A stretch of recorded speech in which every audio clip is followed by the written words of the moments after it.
Hello everyone, स्वागत है आप सभी लोगों का स्टडी 5.6 में। तो ये कक्षा 12 यूपी बोर्ड भूगोल का पाठ 7 है, जिसका नाम है तृतीयक और चतुर्थक क्रियाकलाप।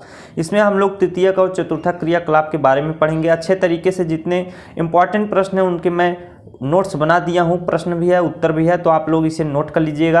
आप सभी लोगों के लिए खुशखबरी है, जो लोग स्टडी 5.6 पर भूगोल पढ़ रहे थे या इकोनॉमिक्स पढ़ना चाह रहे हैं, हिंदी पढ़ना चाह रहे हैं, उन लोगों के लिए एक अलग चैनल है। तो अब आप लोगों को स्टडी 5.6 पर भी वीडियो मिलेगा। स्पेशली अगर आपको पढ़ना होगा, जो लोग स्पेशली भूगोल पढ़ते हैं, इकोनॉमिक्स पढ़ते हैं, हिंदी पढ़ते हैं, तो स्टडी 5.6 के वॉरियर्स चैनल का नाम है। ये नया चैनल है, स्पेशली आप लोगों के लिए बनाया गया है। तो डिस्क्रिप्शन बॉक्स में जाकर लिंक मैं दिया हूं, वहां से आप लोग सब्सक्राइब चैनल को कर सकते हैं। अभी वीडियो प्राइवेट हैं, जिस दिन टोटल वीडियो अपलोड हो जाएंगे सभी वीडियो को ओपन कर दिया जाएगा। तो चलिए शुरू करते हैं। पाठ का नाम ही है तृतीयक क्रियाकलाप और चतुर्थक क्रियाकलाप। तो इसमें हम पहले ही पढ़ेंगे कि तृतीयक क्रियाकलाप किसे कहते हैं। आपके एग्जाम में ये 3 नंबर का प्रश्न पूछा जाता है। अगर पूछेगा तृतीयक क्रियाकलाप किसे कहते हैं, तो आपको लिखना होगा सेवा सेक्टर से संबंधित ऐसे क्षेत्र जिनमें मूर्त वस्तुओं के उत्पादन की अपेक्षा सेवाओं का कैसा व्यावसायिक उत्पादन होता है, उसे ही हम क्या कहते हैं, तृतीयक क्रियाकलाप कहते हैं। तो तृतीयक क्रियाकलाप किसे कहते हैं? सेवा सेक्टर से संबंधित ऐसे क्षेत्र जिनमें मूर्त वस्तुओं के उत्पादन की अपेक्षा सेवाओं का कैसा व्यावसायिक उत्पादन होता है, उसे ही हम तृतीयक क्रियाकलाप कहते हैं। बहुत सटीक उत्तर है, इसे आप लोग नोट कर लीजिए। पीडीएफ देखिए, आपके शायद स्टडी 5.6 के वॉरियर्स में वहाँ पर पीडीएफ भी आप लोगों को प्रोवाइड किया जाएगा। जैसे मैं ये लिखा हूँ, इसका पीडीएफ आप लोगों को मिल जाएगा, वहाँ से आप डाउनलोड करके आराम से घर बैठकर लिख सकते हैं।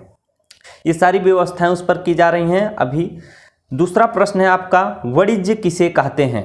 तो वाणिज्य किसे कहते हैं, या आपका अर्थशास्त्र का भी ये क्वेश्चन है।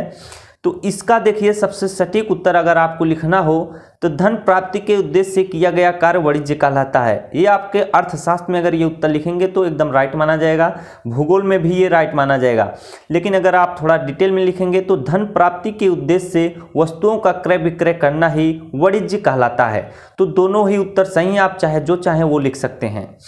तीसरा प्रश्न है आपका, व्यापार किसे कहते हैं?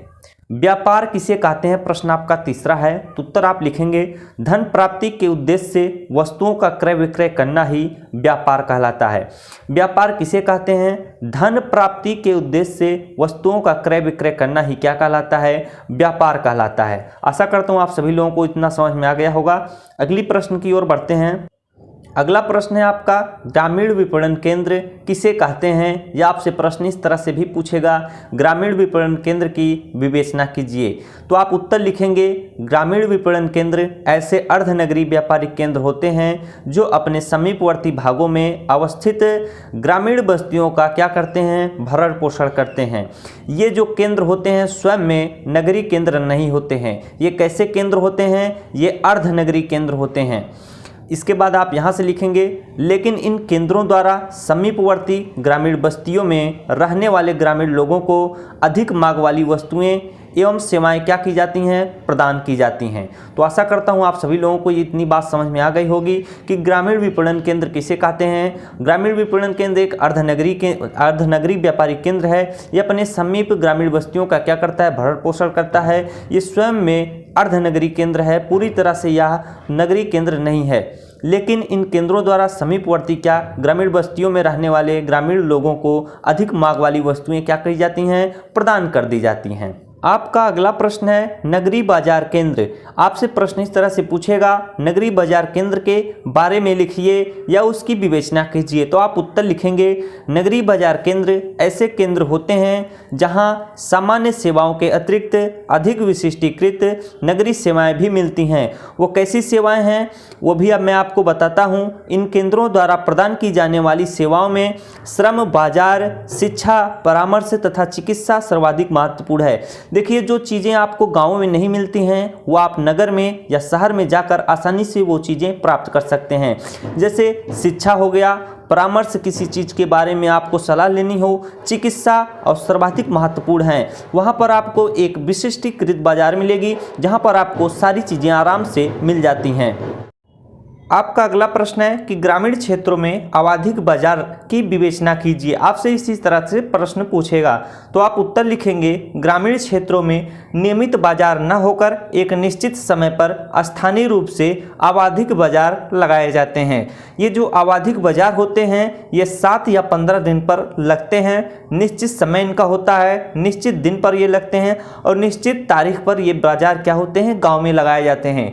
आपको एक नोटिस करने वाली बात आपको होगी, जो गांव वाले बच्चे होंगे उनको अच्छे तरह से मालूम होगा कि यहाँ पर लिखा हुआ है कि ग्रामीण क्षेत्रों में नियमित बाजार न होकर मतलब कि वहाँ पर नियमित बाजार नहीं होती है, लेकिन समय बदल चुका है, ये आपके पुराने हिसाब से लिखा गया हुआ है। तो गाँव में भी क्या है, आपको नियमित बाजार देखने को मिलता है।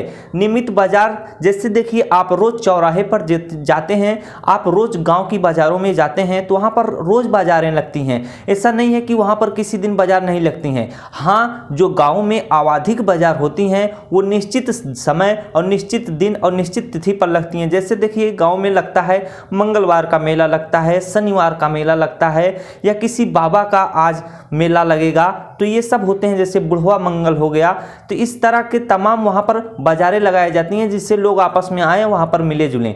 तो ये प्रश्न जो उत्तर है आप इसी तरह लिखेंगे तो आपको नंबर पूरा मिल जाएगा। आप उसमें उलटफेर ना करिएगा।